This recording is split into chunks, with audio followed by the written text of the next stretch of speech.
I'm Beth Paraso, Senior News Writer at Tech Target, and this is IT Ops Query Season 1, Tech's Tragedy of the Commons.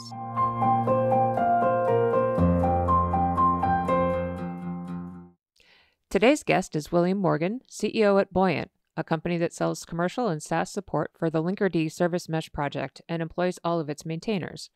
In February, Buoyant announced it would no longer be making a certain class of the project's code, called Stable Release Artifacts, available for free to production users with more than 50 employees. Thanks for being with us, William. Thanks for having me, Beth. It's great to be here. Great. So, what led you to make this change to Linkerd? Yeah, so let's give a little context and history here. Linkerd is part of the Cloud Native Computing Foundation, which now has, I don't know how many hundreds of projects probably. I think we were project number 5 back in the early days. And we've been a part of the Kubernetes and the CNCF ecosystem ever since. And part of that has been growing this community of open source adopters who are using Linkerd, who are contributing PRs on occasion, filing issues, kind of the standard open source stuff. And so we've been at this now for many years, and I think what caused us to make a change to the way that we were interfacing with the community is we realized that we had never incentivized the community really to ever give anything back to Linkerd. So we had developed this very asymmetric relationship where it's not a thing that you use for your home or whatever. This is something that you build a company around. It's something that you use to power a critical application that you're building your whole business around. And so we had found ourselves in a situation where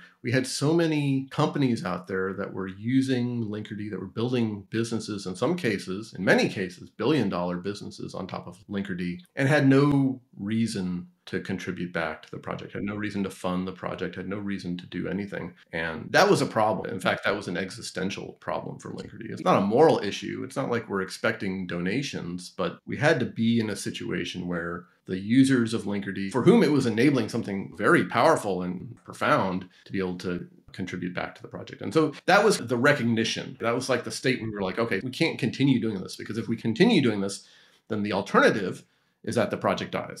This is an existential threat. Right. So then the implementation of like, well, okay, how do we change this dynamic? Yeah. That was kind of like the next question.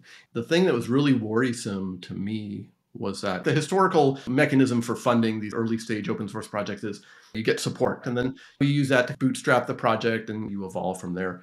But when we talked to our users, they were like, yeah, we tried to convince our company to buy support or something, but like it just worked all the time. We could never actually justify doing it. And that was a really profoundly scary statement, because the fact that Linkerd just worked was working against us. Now we were in a situation where there's no way to complete the cycle of value.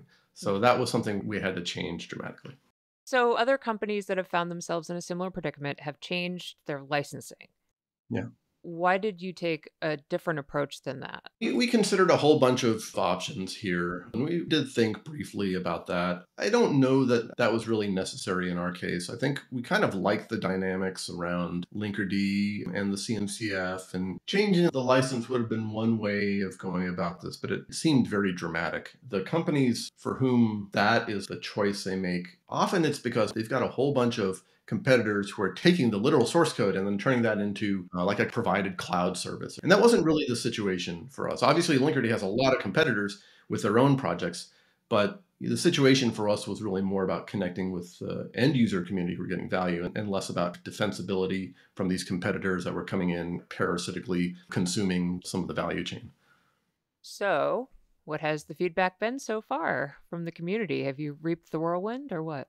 Yeah, it's a mixed bag in the sense that if you look at the community as a whole, there's many people who can be very ideological about open source. Sure. And sometimes even misinformed. This part was a little bit surprising to me. The level of misinformation about open source and what that means. We've been doing open source for 30, 40 years as an industry, something.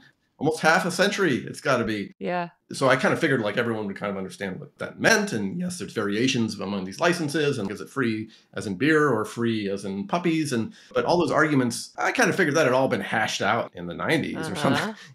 Apparently not. Right. So there was a lot of hand-wringing from people who were surprised, but weren't necessarily connected to Linkerd in any way. So that was almost like an ideological stance. Reaction from the user community was actually surprisingly encouraging. Hmm. And I say surprisingly because we went into this knowing that we were asking people to make a change. And whenever you ask people to make a change, it's annoying, right? It's like, oh, crap, now I have to do something. So I knew that we were putting people in a position that they didn't necessarily want to be in for reasons that I think are profoundly justified and that are much better than the alternative. But I knew we were going to get people complaining. But we actually got a lot of people who are like, I understand. Hmm. I understand why you're doing this. Okay, let's figure out a way to make this happen. And then it would get into the mechanics of like, well, we just settled our budget. So like, how do we blah, blah, blah. And from then on, okay, fine. We'll be as flexible in whatever we want. But the feedback was largely like, okay, I get it. Yeah, let's figure out how to make this work.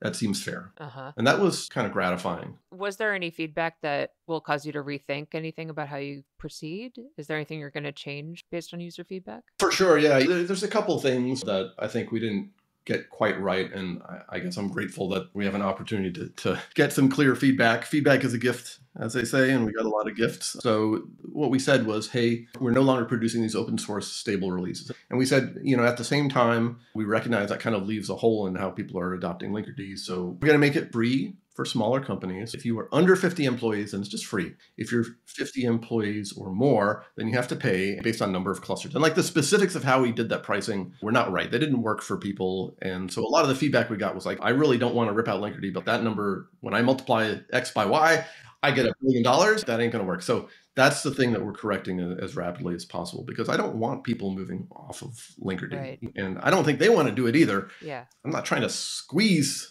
people for like every last dollar here. I just want to make sure the value we've established with Linkerd can come back and refund the project. So that's one. There's a couple other things we're looking at tweaking in terms of how we describe what edge releases are and some of the mechanics in there. But that was the biggest one, was really people were saying, okay, I want to do this, but the way you set it up, that number's crazy.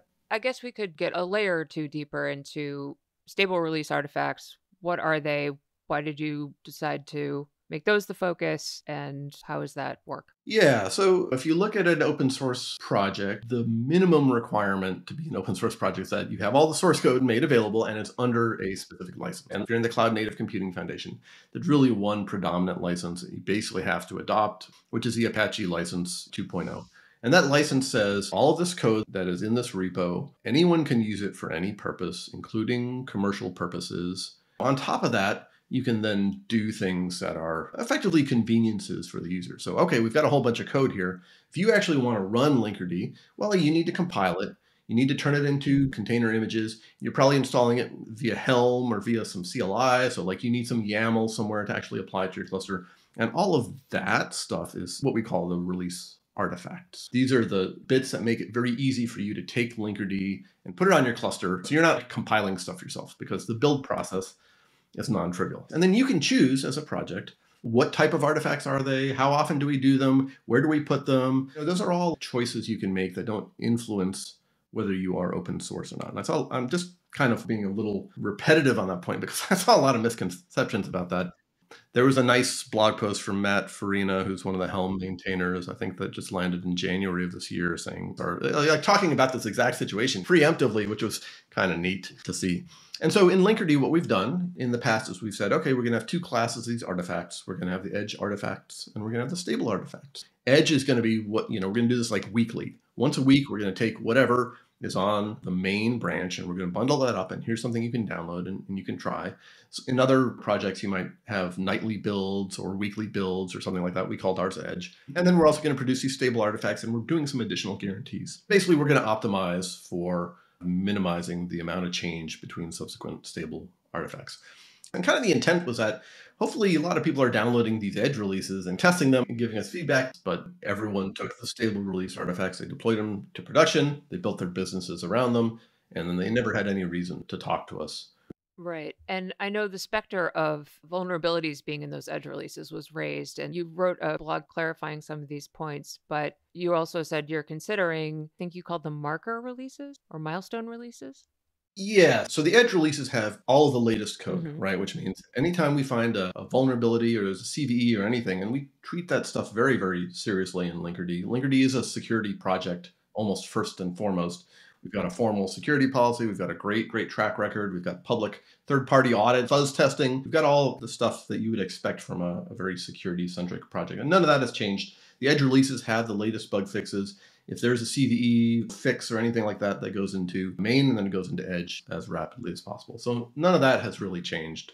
The market releases were an idea that, and we're still kind of considering this. It doesn't address that, actually. What it addresses is when we announce something like Linkerd 2.15, it's a little strange that we've gone through the trouble of making this semantic versioning. We said, hey, here's Linkerd 2.15. And that model really works for us, by the way. We don't have to follow it, but it's encouraging even for the maintainer team to feel like, okay, well, we're working towards this big milestone. And we make that announcement and it's about the open source code and all that stuff. It's just kind of weird that there's literally no artifact that in the open source repo that's marked 2.15.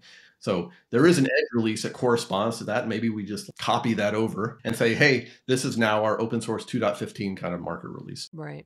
Okay. So getting back into the ideological discussion, this change prompted a health check review process by the CNCF. And there was some concern in the community about the fact that all of Linkerd's maintainers work for Buoyant, and some discussion and argument about whether that should be allowed by the CNCF. What's your response to those concerns? I think my response is that that's noise. It's pure noise. It's a rudimentary analysis of the situation. None of that would have altered anything. And I don't even think it makes sense. Like if you follow that train of logic for more than 3 seconds, it would have been very easy for us to add maintainers from another organization and just say, well, here, look, we've got this person from over here and get the green check.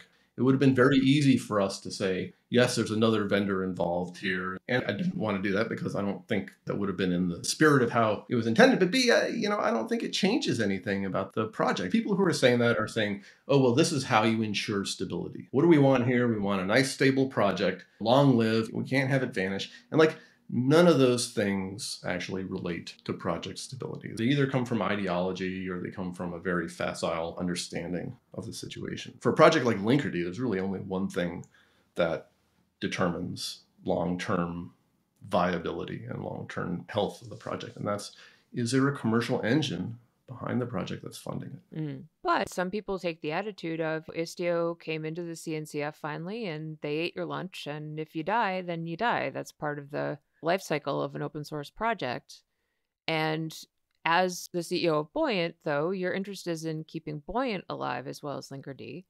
And if everybody that maintains the open source project works for Buoyant, then it's easier, I guess is the argument, for Buoyant to unilaterally make a change like this to Linkerd. That seems to be the concern I'm hearing. To me, that sounds like a bunch of FUD from people who don't have Linkerd's best interest in mind. And I think that's kind of the disturbing part is Linkerd lives in this very competitive ecosystem. And there's many people for whom Linkerd is a thorn in their side or is an inconvenient truth.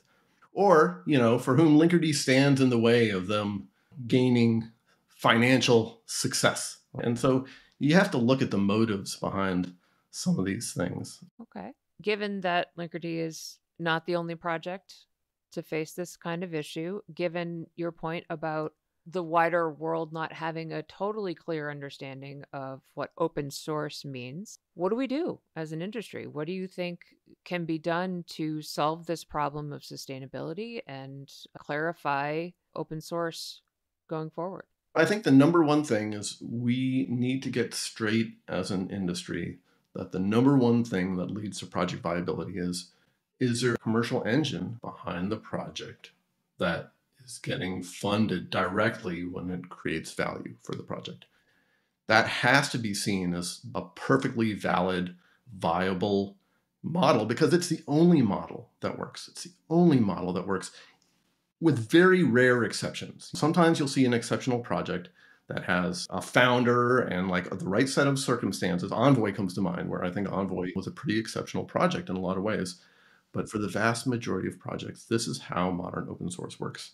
And I think the reason why people are unwilling to do that or why that feels uncomfortable to people is because many people, kind of like I did, we grew up in open source where It was a grassroots movement. It was almost like an anti-dictatorship kind of movement. We were all building Linux together, contributing code to take down Microsoft. We wrote Microsoft with a dollar sign in it, and this was our moment, and it felt really glorious to be a part of that. But that's a very different model for open source from how any project in the CNCF is working.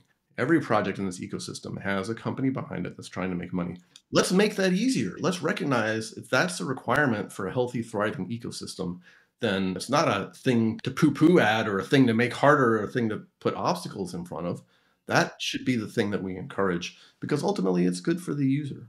This is what's good for the user. The worst thing for the Linkerd user would be for me to listen to any of those bozos and say, oh yeah, well, okay, I guess we'll go, add some more maintainers or whatever. Like, first of all, any of them could add maintainers at any point. We will train them up. It's a commitment. The bar is high. It's not a thing that you just like waltz in, but any of them could become a Linkerd maintainer. Any of them could be a vendor that contributes to Linkerd, but they don't. They're sniping from the sides. I don't want to be religious about it, and it's not an ideological choice. Even the early decision that we made to make Linkerd open source and to join the CNCF were because that ecosystem of Kubernetes adopters were having the same problems. We're having exactly the problems we had just solved on Twitter. I knew we could solve it for them. And every other object in their ecosystem was open source and part of the CNCF. And we made that decision for practical reasons, not for ideological ones.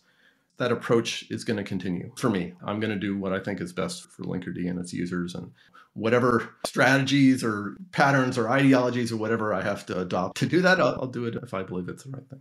Well, thank you for being with us and sharing your thoughts. And I'm sure we'll hear more from Linkerd as things progress. Yeah, and I'll say to anyone who's a Linkerd user out there, I've been as open and transparent about this as I can, and I would love your feedback. So please find me on the internet or in person, maybe with like warning and advanced coordination, not a surprise attack by the dumpsters. And let's talk about this because first and foremost, I want to make this work for our Linkerd user community. That's really important. Thanks, William. Thanks, Beth. This has been IT Ops Query Season 1, Tech Tragedy of the Commons. If you have any feedback on this episode or want to share questions or stories we should consider covering, please reach out to me at bpariseau, that's B as in boy, P as in Peter, A-R-I, S as in Samuel, E-A-U, at techtarget.com. Please also consider rating, reviewing, or subscribing to this podcast on your platform of choice. And tune in next week for our continued conversations with industry experts about open source principles and sustainability. Thank you for being with us so far.